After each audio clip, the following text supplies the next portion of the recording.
right, guys, welcome to the Margin of Error brought to you by Quantus Insight. So this is going to be our last update of the cycle for our models. I know for guys who've been following us on Twitter, this is nothing new. We've been updating every 7 to 9 days. We got back into it September 1st after putting the the models in bubble wrap. Once the Biden left the race and Harris entered, we had to sit here and kind of collect some data and see where the trends were going and then compile and rework some things. And then we reintroduced them September 1st. We've been pretty consistent every 7 to 9 days updating them. So you can go to Twitter and find all of this if you're interested.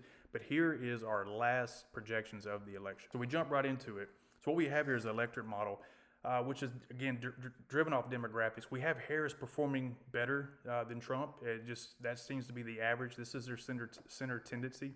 This is where Harris tends to fall after lots of simulations, and this is where Trump tends to fall. Harris is not performing as well as her predecessors. Certainly Biden 2020, Obama 2012, and certainly even Hillary in 2016, though her top line's higher than Hillary's. She's not performing as well across the demographics. Credit to Trump to some of that. He's eaten into the Hispanic vote as well as the African-American vote, and he's sort of eating into those margins and sort of bending some trends here, and it's impacting Harris. The Democrats typically have an advantage on the demographic front. You can run a generic Republican against a generic Democrat in a generic and economic environment, and I've done it tens of thousands of times. The Democrat tends to win about 2 to 3% over in terms of the margin. It's usually 50-48. But when you do start eating into those margins, it starts kind of, the coalition starts shrinking, and then the Democrat has to thread the needle. He has to hit some absolute numbers in order to stay ahead or even, which is kind of where Harris is at right now. Then we have the Modus model. We have Harris at 47.6, Trump at 48.1. Some of the drivers, her being the incumbent or the incumbent party candidate, is she has low favorabilities, low approvals, and she has some marginal polling. You throw in some of the economic factors as well, and it puts her number down. Modus kind of punishes her as an incumbent party candidate with numbers as mild as hers, vulnerable as hers. It gives Trump the edge slightly. You can make an argument that if the race is tied at 48-48, and that would probably be acceptable. But Modus does have her score less than 48. That number has been ticking down since we've been running these models back in September. She was up in the 48s, and we've seen her go down a little bit at a time, looking like a toss-up according to Modus. So consensus, again, this is our economic indexes. As an incumbent, these economic indexes, they're not terrible, but they're not good either. They're like mild. They're weak. They're not helping, and they're kind of hurting her. But she could maintain if she was a little more popular. But as an incumbent party candidate, you throw in the polling, the approval, and the favorabilities, it drags her number down even further. And she's a very vulnerable incumbent party candidate according to consensus. Another feature of consensus is the change election index or the change election threshold. She's sitting on that threshold now, which makes it competitive but hard for her to win. Competitive, but with enough uncertainty that it should raise doubt. Trump, because of it being close to a change election, it rewards Trump as the opponent. It says more times than not, Trump should win, or not Trump, candidate A and candidate B should win this election by a point or more. And just when you throw in some of the polling, it just makes Trump score a little higher, and he tends to outperform, which goes with the question on the economy and jobs and inflation. Trump tends to outperform Harris quite often by several points if you look at the polling. Again, the polls weighted. We have it 49 to 49, but here it's 49.2 to 48.5. That's where the polling falls. We weight these together, and we have Trump at 48.8 to Harris 48.4. Slightly different than RCP average, slightly different than DDHQ, and probably substantially different from 538's aggregate. They'd have Trump in the 46s, I think. But Trump tends to outperform their aggregate by 2.5, 3 points for whatever reason. But I think they have Harris around 48. So this is where the national popular vote, which is very much toss-up territory. You can make the argument that Trump's at 49 and Harris is at 48. Either way, we're talking decimals at this point. So our Concordia S-curve, it's a probabilities model, and what we have found is the threshold of this model saying any incumbent or incumbent party candidate scores over a 7, they win the presidency. Anybody less than that loses, but it might not be quite that simple because we do have Harris around 6, a composite score of 6, which puts her around 40% chance of victory according to the historical winning probability. But it does put her on an inflection point as well. If she climbs up this number or climbs up this S-curve, her odds accelerate to about a 50% likelihood, somewhere around a 6.5. If we go back and look at Al Gore, he's not on this chart, but I did run Al Gore just to get some comparisons with Harris as well as I did with Clinton. And Al Gore had about a 6.8 composite score, which is as close to 7 as you can get without getting 7. So would have Concordia projected him to lose? I don't know. That would have put his probabilities up at least over 55%. But then you could make the historical argument that perhaps Al Gore won the 2000 election and he lost by legality, so it's an asterisk mark, I guess you could say. Well, maybe Concordia would give Al Gore an asterisk mark as well, which I thought was pretty spooky, that he maybe could have won according to Concordia, but he didn't. And that's exactly what reality showed in 2000 when, I guess you can make an argument that Al Gore won, but he didn't. So anyway, very interesting. And then we have Hillary Clinton. So Hillary Clinton had a composite score of less than 6. So she would have been doing worse than Harris, according to Concordia. Now, I didn't have the Concordia model in 2016. I wish I had. I'd have made a lot of money. But Concordia said she was not going to win. And she was very vulnerable. It just crushed her. She had low favorabilities, low approval, and she had very marginal polling. Though in the macroeconomic indicators that I used for 2016, it was a mixed bag. It just, it would take a strong candidate to carry that type of environment to victory, which Obama was in 2012, and that made all the difference. But Hillary was not that type of candidate, and the polling showed that, and the approval rating showed that, and the favorability showed that, and it did not give her a chance to win, regardless of Trump. Trump never even entered the analysis. It's just Hillary as the incumbent party candidate, and it put her score somewhere in the 5s, and she had no chance. So in any case, we see Trump and Ford, just by comparison, they had very similar scores. It's 1976 and 2020, somewhere around 20-25% chance of victory according to their composite scores. Nice little summary of what the Concordia does, how it operates, and what the S-curve means. So in any case, we have Harris at a 6 composite score, gives her about a 40% chance of victory, and the national popular votes projected somewhere between 48 and 49 based on backtesting.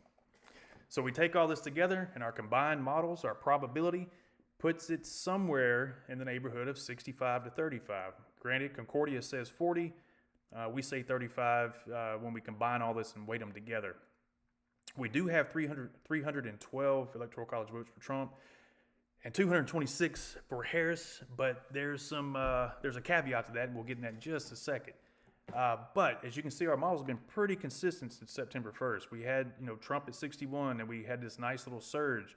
Then things got tight all through September and October, all the way up until somewhere around the last few weeks, we start seeing Trump open it back up. Now, this is a little different than what I guess the betting markets are showing right now. I don't really pay attention to them all that much, but I see a lot of stuff on Twitter saying that the betting markets are changing or now they're converging. I don't know. I'll go check it when I get some time. But we've been pretty consistent with this, and this is about where it falls. Now, we're going to get into the difference between 65% and 270 electoral college votes and 312 electoral college votes. So we take all of this. So basically, we've created an environment off economic sentiment, voter sentiment. We took some polls involved, and then we take the demographics and we get a national popular vote projection. We weight all this together and we introduce this into the Modus Battleground simulations. So Modus Battleground is basically built on these states. So we got some voting trends. We know who's been bending or trending left and who's been trending right. All that's taken into account. We know what the electoral college bias is. That's taken into account. Current polling in these states is taken into account and weighted against the relative bias, because if it's a tight race in the polling, then it's only fair to weight against the relative bias doing that. And then we introduce what our models project, and that's how we put them together and build it and then run it through these simulations. So what we have here after about 25,000 simulations is Trump winning Arizona 68% of the time. He wins Georgia 66% of the time, and he wins North Carolina 72% of the time. Now that puts him right underneath 270. According to the model, he wins Wisconsin under these conditions. He wins, and the variants that we use, he wins Wisconsin 57% of the time, followed by Pennsylvania. Now, there's also what we call this sensitivity where, based on the margins, obviously it changes how these other states will vote. It's like a domino effect. So in a sense, Arizona and Georgia, or even North Carolina, you could start with one. You could start with Arizona, or you could start with North Carolina. Their margins, if this is a Trump year, their margins determine how the Rust Belt votes. I mean, I know this is not the new, that's why they call them swing states, but there is it's interesting to find the bellwether, what these margins are. We're looking at, 3 points, 2.5 in Arizona, maybe 3 in Georgia, 3 in North Carolina, 3.5 in North Carolina. It's a pretty good environment for Trump. He wins Wisconsin by more than a point, maybe close to 2. He wins Pennsylvania by, maybe 2, maybe slightly more, and he wins Michigan by like 1.3. There's so many of them, but that's about where it falls. But you can see here that Michigan is a true toss-up at 50. It's slightly Trump, but we're going to call it 50-50 because it was closer to that. Now, again, though, based on those margins, he wins Michigan more often than he loses it. But the center tendency, though, this is what we're kind of going for, is this is how it's supposed to fall. There are some squeakers, and I will tell you, if he barely wins Wisconsin, say 0.6, 0.8, he tends to lose Pennsylvania. It's not hopeless, but he tends to lose it enough to where it would be, totally true toss-up territory. And then he loses Michigan as well. Nevada, though, it looks like it's kind of trending right a little more, and he still wins it based on some other, based on the margins, North Carolina, Georgia, and Arizona. He does squeak by and win it, but I guess the point I'm trying to make here is it tends to be a true Nevada, it tends to be a true lean Trump state, even though the odds are pretty tight. So in any case, we're looking at about a 60% chance of him winning 312 and about a 65% chance of him winning one of these states based on Arizona, Georgia, and North Carolina. When their margins are in line, around 2.5, 3 points, maybe 2.5 in Arizona, maybe 3, a little more at North Carolina, 3, something along those lines, he wins one of these states. Depending on the margins which he wins one of these states, he wins all of the states. So it just tends to be when he wins one, he wins them all. So here's what maybe a likely scenario based on all of those probabilities would be. So regardless of Pennsylvania and Michigan and Nevada, he tends to win Wisconsin when he wins Arizona, Georgia, and North Carolina. But it wouldn't surprise me if he picked up Nevada and Wisconsin.